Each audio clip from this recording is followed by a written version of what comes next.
लेह में apex body Leh और Kargil democratic alliance का एक बहुत अहम मीटिंग हुआ।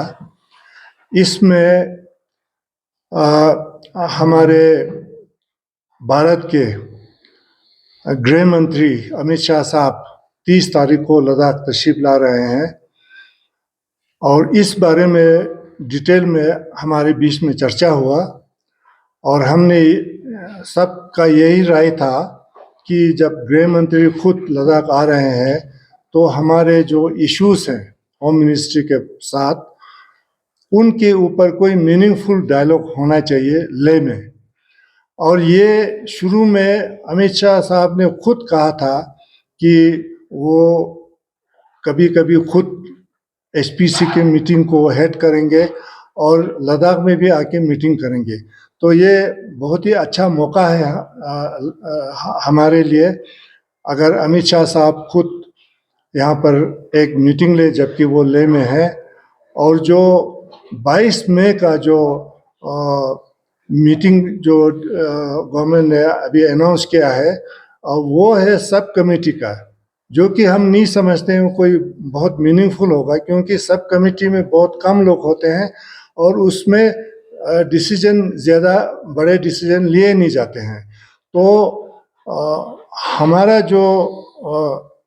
डिमांड है खासकर स्टेटहुड और 6 शेड्यूल, तो उसके बारे में हमने लिख के गवर्नमेंट को ड्राफ्ट सबमिट किया हुआ है और अब गवर्नमेंट की बारी है कि उन्होंने हमारे ड्राफ्ट प्रपोजल को अच्छी तरह से स्टडी भी किया है और अब उनकी बारी है कि वो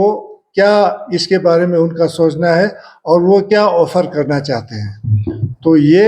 हम चाहते हैं कि अमित शाह जी जब लेह में है तो वो खुद अपनी सदारत में यहाँ पर एसपीसी का मीटिंग बुलाए। साथ ही साथ अभी को चेयरमैन एपेक्स दर्जे साहब ने जो आपको बताया उसको इंडोर्स करते हुए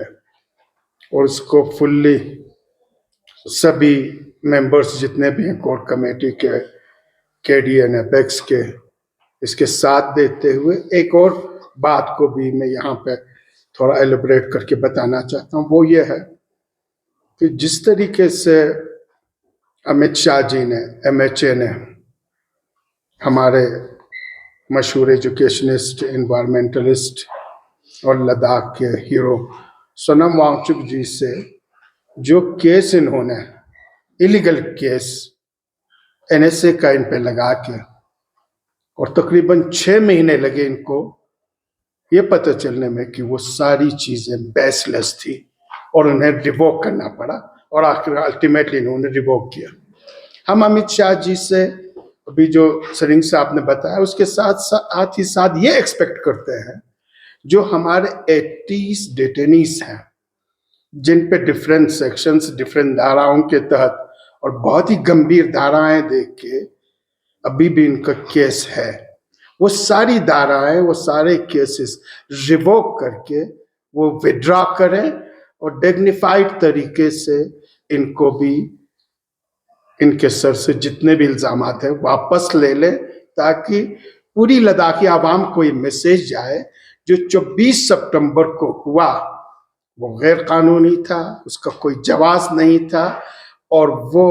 लद्दाखियों के साथ ज्यादती हुई है। उस चीजों को अगर हील कर लेना है, मरहम देनी है, तो जितने भी केसेस उनको रिवोक किया जाए और जो इंजर्ड है और स्पेशली जो 4 मार्टिर फैमिलीज हैं उनके जानों को हम वापस तो नहीं ला सकते हैं लेकिन कम से कम उनके फैमिलीज को डिग्निफाइड कंपनसेशंस दे सकते हैं। और जो इंजर्ड हैं और उसमें से कुछ क्रिटिकल इंजर्ड है, शायद लाइफ लॉन्ग उस इंजरी के साथ उनको जिंदगी करना पड़े, उनके उस जख्म को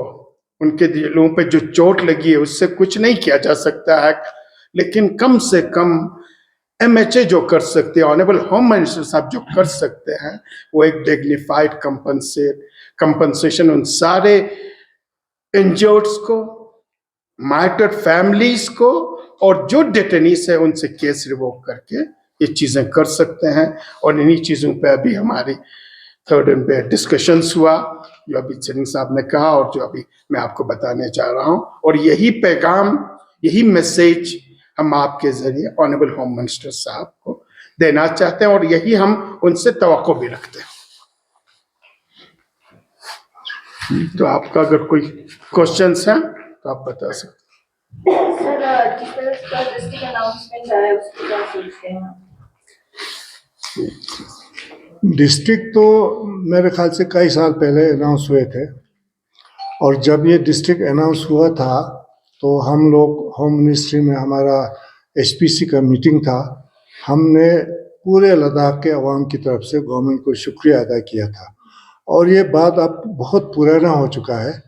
जो एक चीज़ बहुत पहले हो चुका है उसको बार बार अब थैंक्स बोलना ज़्यादा मुझे मौजूद नहीं लगता है, बहुत पुराना हो गया ये बात ही। अगर अमित शाह जी अगर इस दौरान बातचीत नहीं करते हैं तो क्या क्या अगला कदम क्या रहेगा? जो 22 मई को आपका टॉक्स है, क्या उसमें आप जाएंगे, क्या करेंगे? एक तो हम सोचते हैं कि क्यों नहीं करेंगे, करना तो चाहिए, जबकि खुद लद्दाख गए हैं और खुद उन्होंने वायदा किया था जब शुरू में ये मसले उठे थे, तो हम तो पूरा उम्मीद लगा के बैठे हैं कि वो करेंगे। अगर नहीं करता है तो फिर हमें हमारे जो डिमांड्स हैं वो ऐसे ख़त्म तो नहीं हो जाएगा, तो हमने अपना स्ट्रगल तो जारी रखना है, तो इसमें कोई दो राय नहीं। मैं इस तरह से कहूँगा कि जो गुडविल का बॉल है वो होम मिनिस्ट्री के कोर्ट में है। अगर वो लद्दाख में दोबारा से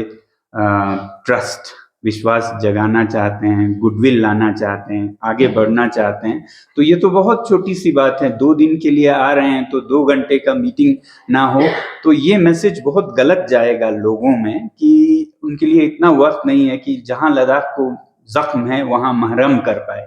तो वैसे ही जो 24 सितंबर की इश्यूज हैं उस पे भी वो मरहम करें तो उससे लोगों में बहुत गुडविल जागेगा। तो ये गुडविल इलविल का बॉल जो है वो उनके ही कोर्ट में। हम बहुत आशावादी हैं और हम ये उम्मीद रखेंगे और आपसे भी यही उम्मीद है कि कभी भी ना उम्मीदी की आप बात न करें। हम आशावादी हैं, इतने बड़े देश के होम मिनिस्टर सब यहाँ पे आ रहे हैं और लद्दाख के रिप्रेजेंटेटिव से वो हमेशा ख्वाहिश कर चुके हैं मिलने की, तो यकीनन वो मिलेंगे। सर, अगर आपकी उम्मीद, अगर फिर उम्मीद के हिसाब से कुछ नहीं कल होता तो क्या? इसके बाद फिर हमारी कोर कमेटी एपेक्स और केडीए की बैठेगी, केडीए और एपेक्स की एग्जीक्यूटिव बॉडी बैठेगी और जो फ्यूचर कोर्स ऑफ एक्शंस है इन पे अगर टोटली नेगेटिव रिस्पॉन्स आ जाता है तो उसी हिसाब से हम आपको अवगत कराएंगे, हम आपको बताएंगे हम क्या कदम उठाने वाले हैं। हम अपने डिमांड से हाथ उठाने वाले बिल्कुल नहीं है। अभी जो आपको सिंह साहब ने कहा स्टेट्यूट और 6 शेड्यूल से हाथ उठाने वाले नहीं हैं। साथ ही साथ एक चीज़ हम क्लियर कर देना चाहते हैं, हम किसी भी टेरिटोरियल काउंसिल या काउंसिल किसी भी नाम से दे दे उससे एपेक्स और केडीए एक्सेप्ट करने वाले भी नहीं हैं।